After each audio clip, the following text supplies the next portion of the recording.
Good evening. A family in Dover are getting ready to welcome 4 people from Ukraine who've escaped the war. They're adapting their home so they can accommodate the son who uses a wheelchair. It's an incredible act of kindness that has given this one family some hope, as Joe Caution reports. Hello, it's only me. The journey for all of the Ukrainian refugees has been tiring, confusing and full of fear.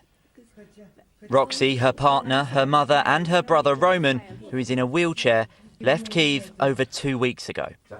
She's just 22 years old. We were waiting for the train and I had fear. I said it many times, but this fear is like, you can't really explain it. It's like I was trying to hear something flying and I was trying to hear, like, I was scared of the bombs. I was scared that I will wait for the train and they will bomb everything and we will die there. When was the moment you decided to leave Kyiv? The first day when we woke up with bombs, they said that there was our airport in Kyiv was destroyed. So or airport or something else, but there were bombs and I was that much scared. Like you are waking up with this, like it was 5 or 4 o'clock in the morning. And that day, 24th February, we had to leave the Kyiv. Roxy says the UK is the logical place for them because she was training to be an interpreter back home. However, they do not qualify for the family visa scheme and need somewhere accessible for Roman, specifically an adapted bathroom. This is the one they're having to use at the moment.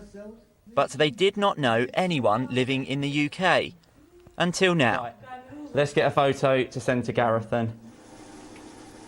After hearing their story and their specific needs from ITV News Meridian, Gareth and Gemma from Dover offered to redesign the layout of their house to accommodate them. They just want hope and they want somewhere safe to be able to stay. We'll have a ramp made up here so they can access the wheelchair up into which we're now going to put a kitchen back in. I think it's just being human, to be honest. It's something we can do.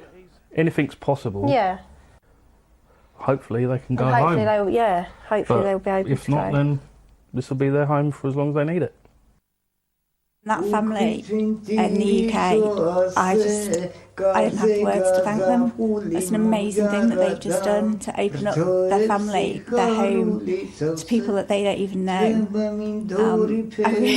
It gave me shivers. Soon, Prime Minister Boris Johnson is expected to announce a hotline and webpage that will call on businesses and individuals like Gareth to offer homes to tens of thousands of Ukrainians fleeing the conflict. Many already have, including North Thanet MP Sir Roger Gale when he met Sergei yesterday. That object he is holding is a pen with the Tory backbencher's phone number on it. But ring me if I don't know where you're going to go. Oh, yeah. But if you call, if we can do something to help you, we will. Thanks very much.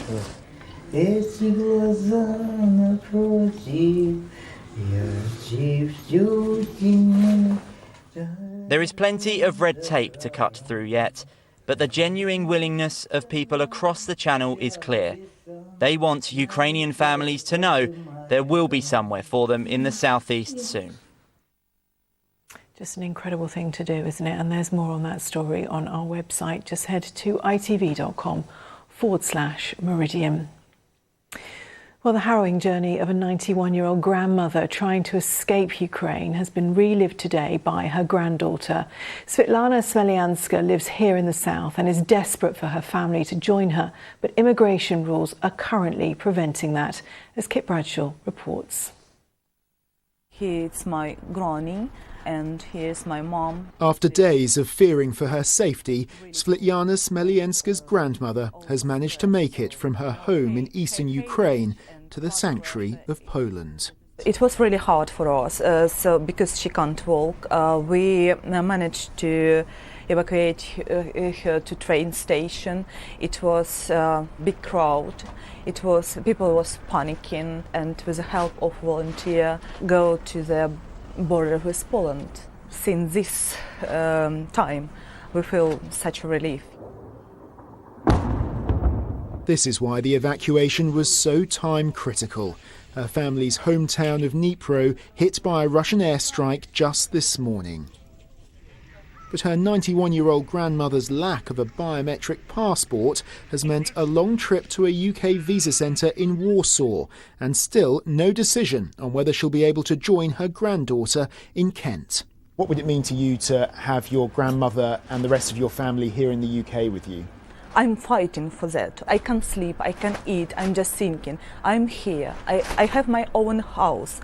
I will not ask about money.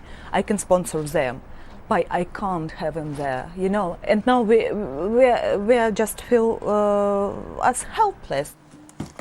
In mid-Sussex, the final box of essentials is packed. This tailor has been flooded with donations of toiletries and clothing. He's now heading on a 5-day round trip to deliver them to refugees.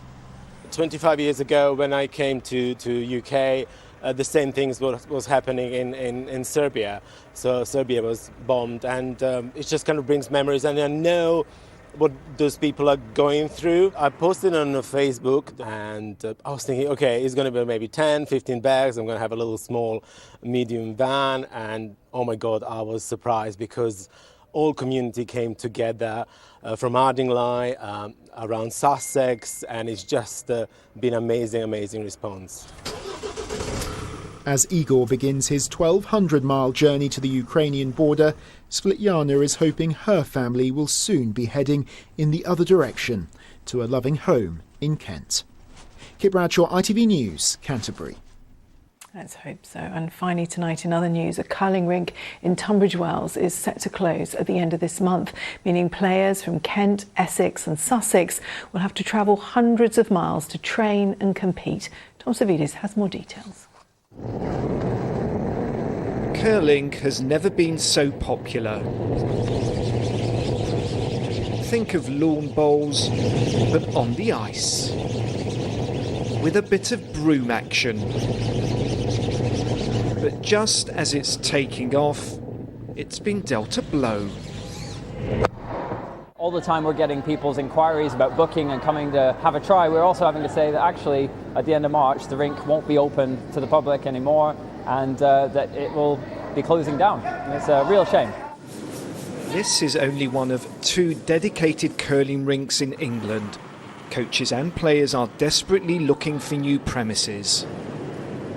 It'll be devastating when it goes, and we're really looking to try any method we can to get a new facility going. Steve's for line. Competitors from across Kent, Essex and Sussex use Fenton's curling rink near Tunbridge Wells. It's also the home of the South of England Curling Club. When the rink closes at the end of the month, players will have to travel to Preston or Scotland. It's very frustrating for a number of reasons. Obviously, selfishly, it's really annoying because I now have to travel to Scotland to play or to Preston. So many people who love curling and want to give it a go, and they actually can't now. So it's frustrating for the growth of the sport as well. I saw it at the Olympics and it just looks so fun. You know, it's such an inclusive sport. There doesn't seem to be an age limit on it. Team GB's only gold medal at the Winter Olympics was won in women's curling.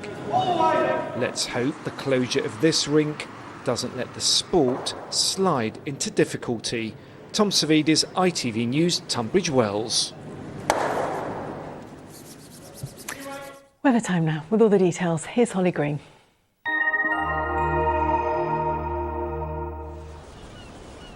Feels like home, whatever the weather.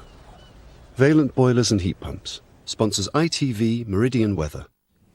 Hello, good evening. We've got a number of showers out there this evening and tonight. This weekend, though, I think there'll be some sunshine at times. Tomorrow, for example, yes, some showers, but also some bright weather to be had.